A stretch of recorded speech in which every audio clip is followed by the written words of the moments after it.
ताड़कावध से प्रसन्न हुए विश्वामित्र जी श्री राम को अपने पास बुलाते हैं और कहते हैं कि राम, मैं तुमसे बहुत ज़्यादा संतुष्ट हूँ, तो आज मैं तुम्हें वो सारे दिव्यास्त्र देता हूँ जिससे प्राप्त करने के बाद तुम्हें युद्ध के अंदर कभी कोई हरा नहीं पाएगा। देवता, असुर, गंधर्व, नाग, तुम इन सबको भी बलपूर्वक हरा के अपने अधीन कर सकते हो। तो हे राम, आज मैं तुम्हें दंड चक्र, धर्म चक्र, काल चक्र, विष्णु चक्र तथा अत्यंत भयंकारी इंद्र चक्र भी देता हूँ। साथ में वो कहते हैं कि मैं तुम्हें इंद्र का वज्रास्त्र और शंकर जी का त्रिशूल भी देता हूँ और ब्रह्मा जी का ब्रह्मशीर भी देता हूँ।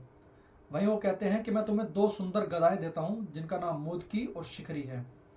तभी विश्वामित्र जी श्री राम को कहते हैं कि धर्मपाश, कालपाश और वरुण पाश जो बहुत उत्तम अस्त्र हैं वो भी मैं तुम्हें देता हूँ।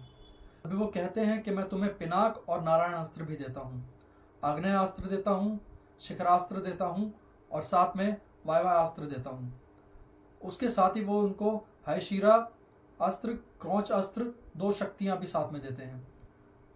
कंकाल, घोर मुसल, कपाल और किंकणी आदि ये सब अस्त्र भी विश्वामित्र जी ने श्री राम को दिए थे।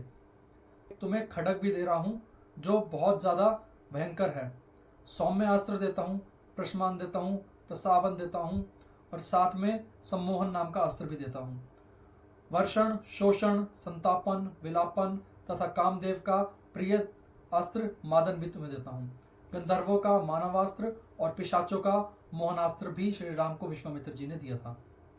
वहीं पे ही उन्होंने तामस, महाबली सोमन, संवर्त, दुर्जय, मौसल, सत्य और मायामय उत्तम अस्त्र भी उन्हें अर्पण किए थे। वहीं पे वो कहते हैं कि सूर्य देव का तेज प्रभ नामक अस्त्र है जो शत्रुओं के तेज का अंत कर देता है, वो भी मैं तुम्हें देता हूँ। वहीं पे उन्होंने सोम देवता का शिशिर नाम का अस्त्र भी उनको दिया, विश्वकर्मा जी का दारुण अस्त्र उनको दिया और साथ में उनको मनु का शितेशु नामक अस्त्र भी दिया था। साथ में उन्होंने इच्छा अनुसार रूप धारण करने वाले ये सारे के सारे अस्त्र श्री राम को दिए और अब विश्वामित्र जी स्नान आदि से शुद्ध होकर बैठ गए और राम जी को अपने पास बिठाया और ये सारे अस्त्रों का उनको उपदेश दिया। ये सारे के सारे अस्त्र जो देवताओं के लिए भी प्राप्त करना दुर्लभ है एक बारी में एक साथ, वो श्री राम को विश्वामित्र जी ने दे दिए और श्री राम के साथ बैठ के विश्वामित्र जी ने जप करना शुरू किया, जिससे वो सारे के सारे दिव्यास्त्र एक साथ आके सामने मानव रूप के अंदर खड़े हो गए। और उन्होंने आते ही श्री राम जी से पूछा कि हम लोग आपके लिए आए हैं और हमें बहुत ज़्यादा प्रसन्नता हो रही है कि हम अब आपके पास रहेंगे, तो हमारे लिए क्या आज्ञा है वो आज्ञा दीजिए। श्री राम ने उन सारे अस्त्रों को अपने हाथ से स्पर्श किया और उसके बाद उनको कहा कि आप सारे अस्त्र मेरे मन में निवास करें। तो वो सारे अस्त्र गायब होकर श्री राम के मन के अंदर चले गए।